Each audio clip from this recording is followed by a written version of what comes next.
সবাই বলে না একটা মেয়ে খারাপ হওয়ার পিছনে একটা ছেলের হাত থাকে।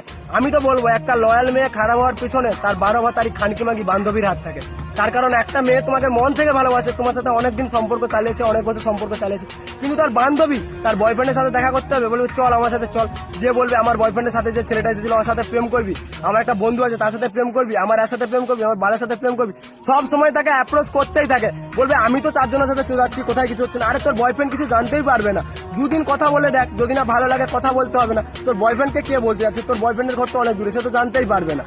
আর এমন ভাবে ঠিক একটা মেয়ে কথা বলতে শুরু করে, কথা বলতে বলতে ছেলেটার থাকে এবার লুকোতে শুরু করে। আর একটা মেয়ে যখন একটা অন্য ছেলের সাথে কথা বলে, সেটা মেয়েটার ব্যবহারেই বোঝা যায়।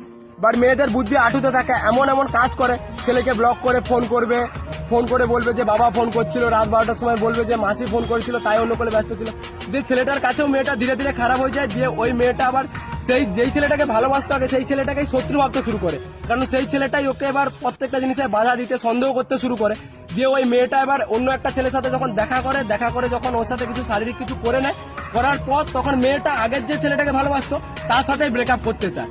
এভাবেই ধরতে গেলে একটা ভালো মেয়ে, লয়াল মেয়ে, সে খানকিতে পরিণত হয়। আর একটা ভালো ছেলের জীবন, যার কোনো দোষ নেই, কিছু